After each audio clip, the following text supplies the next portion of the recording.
Praise the lord, హల్లెలూయా. దేవునికి స్తోత్రం. ప్రభు పరిశుద్ధ గణనామమునకు మహిమ కలుగును గాక. విశ్వమందు ప్రియులారా, దేవుడు తన మహాకృపను బట్టి మరొక నూతన ఉదయకాల సమయంలో వైపుని రీతిగా ఆయన పాద సముఖంలో ఉండడానికి చక్కటి అవకాశాన్ని కల్పించాం.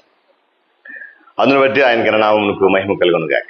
విశ్వమందు ప్రియులైన దైవజనులు, స్నేహితులు, విశ్వాసులు, సహోదరి కార్యక్రమాన్ని వీక్షిస్తున్న ఆత్మీయ జనాంగం అంతటికి రక్షకుడును ప్రభు అయిన యేసుక్రీస్తు వారి శ్రేష్టమైన నామంలో ఉదయకాలపు శుభములు మరియు నిండు వందనాలు మీ అందరికీ తెలియజేస్తాను. బాగున్నారు కదా? రైట్, రండి. ఈ దినం కూడా ఎదురు చూస్తున్నారు కదా. ఇప్పుడు ఈ ఉదయకాలపు ధ్యానాలు ప్రేమతో ఆహ్వానిస్తున్నాను. అనుదిన అభివృద్ధి ఉదయకాలపు ధ్యానాలు అటువంటి ఆధ్యాత్మిక కార్యక్రమంలో మనమంతా కలిసి ప్రభువుని స్తుతిద్దాం, దేవుని వాక్యాన్ని ధ్యానం చేద్దాం, దేవుని యొక్క దీవెనలు పొందుకుందాం. బైబిల్ దగ్గరలోనే తెరిచి చూడండి. లేని పక్షాన చదివిన మాట జాగ్రత్తగా వినండి, గ్రహించాలి. నేటి దిన ధ్యాన వాక్యంగా యెషయా గ్రంథము 35వ అధ్యాయము 7వ వచనంలో 2వ లైను నేను చదువుతా ఉన్నాను. ఎండిన భూమిలో నీటి బొగ్గలు పుట్టును. దేవుడు తన పరిశుద్ధ లేఖన బాటని మన కొరకు దీవించును కాక. ప్రార్థన. మహాగణుడు, మహోన్నతుడిని స్తోత్రాలు. తిరిగి నూతన ఉదయకాల సమయంలో నీ మాటలు ధ్యానించడానికి ఇష్టపడుతున్నాం. నీకు దాసును బలపరచండి, సెలువు చోటు నిలబెట్టుకోండి. నాతో మాత్రం మీరు మాట్లాడారు. ప్రతిరోజు ఏదైతే మీరు మాట్లాడుతున్నారో అది మా జీవితంలో మేము అన్వయించుకోవడానికి కృప చూపిస్తున్నందుకు ఇష్టపడతాం. మరింతగా ఈ కార్యక్రమాన్ని బలపరచండి, దీవెనతో నింపండి. క్రీస్తు యేసు వారి ఉన్నతమైన నామములో అడుగుతున్నాం తండ్రి, ఆమేన్. చాలా సంతోషం పిల్లరా. ఇక్కడ చదవబడిన వాక్యాన్ని మనం గమనిద్దాం. కొన్నిసార్లు చాలా సందర్భాల్లో మనము ఆలోచన చేస్తున్నప్పుడు కొన్ని మాటలు మన ఆలోచనకు అందవు. ఎందుకంటే దేవుని లేఖలో ఉన్నటువంటి శ్రేష్టమైన మాటలు అవి మన ఊహకు అందవు. అవి ఎందుకంటే అవి దేవుని తలంపులు కనుక మన జీవితంలో మన తలంపుగా ఏమాత్రం కూడా అందవు. ఈ మాటను ఎందుకు జ్ఞాపకం చేస్తున్నాడు అని అంటే, ప్రతి మనిషి జీవితంలో కూడా దేవుడు దర్శనాన్ని వెల్లడి చేస్తాడు. ఇక్కడ యేసుక్రీస్తు ప్రభు వారి కొరకు రాయబడినటువంటి మాటలు యెషయా గ్రంథంలో మనం చాలా సందర్భాలు చూస్తాం. ఇక్కడ మొదట దర్శనం వస్తుంది, తర్వాత దర్శనం యొక్క సార్థకత అనేది మన జీవితంలో ప్రభు పంపిస్తాడు. ఆ దర్శనం ఏదైతే దేవుడు మన జీవితం అనుగ్రహిస్తున్నాడో ఆ దర్శనాన్ని సార్థకం కాబోతున్న దశలో అపవాది మన ముందుకు కొన్ని శోధనలు తీసుకుని వస్తాడు. ఇక ముందుగా నడవడం అసాధ్యమే అని మనము డేలా పడిపోతూ ఉంటాం. దర్శనాన్ని సార్థకం చేయడానికి బదులుగా మనల్ని మనమే చిన్నబూచుకొని ఆ ప్రయత్నాన్ని విరమించుకుంటాం. వీళ్ళు ఇక్కడ దేవుడు మనకు దర్శనాన్ని ఇస్తాడు, అందులో ఎలాంటి సందేహం లేదు. మనం చాలా సందర్భం వింటాం కదా, దేవుడు నాకు దర్శనం ఇచ్చాడండి, నేను ఎలాగండి. చాలా సందర్భం చెప్తూ ఉంటాం కదా, నిజమే. అయితే ఆ దర్శనం మనలో సార్థంగా కావడానికి, లేక ఆ దర్శనం మనలో నెరవేరడానికి ఆయన మనను పోలబాటలు నడిపించడు, సక్రమమైన క్రమమైన తినని మార్గంలో నడిపించడు. మరి ఎక్కడ నడిపిస్తాడంటే మరి కష్టాల లోయలో నడిపిస్తాడు.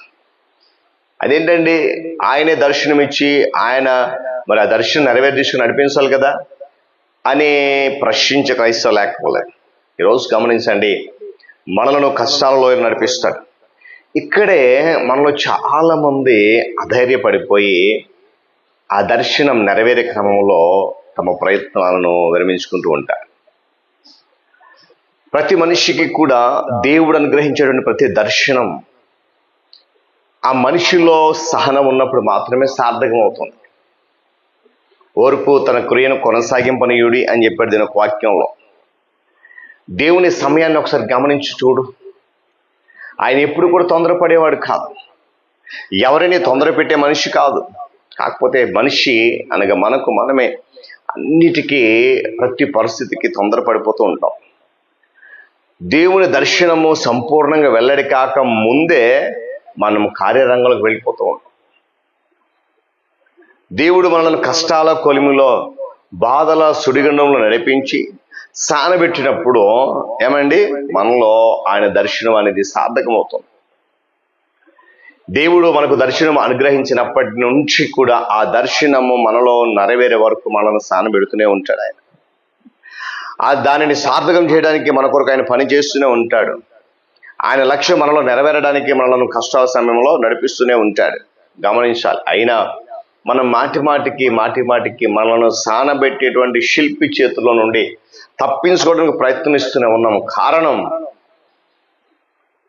మనం దేవుని ఉద్దేశాలను కాకుండా మన సొంత ఉద్దేశాలను కోరుకుంటున్నాం కదా. శిల్పిగా దేవుడు తన చేతుల్లోకి మనల్ని తీసుకొని అందంగా మనల్ని చెక్కడానికి ప్రయత్నం చేస్తున్నాడు. తన చేతులతో మన స్వరూపాన్ని ఇవ్వడానికి మనకి ఇష్టపడుతున్నాడు. కానీ మనం ఏం చేస్తామంటే ఆ చేతులను జారిపోతూ ఉన్నాం.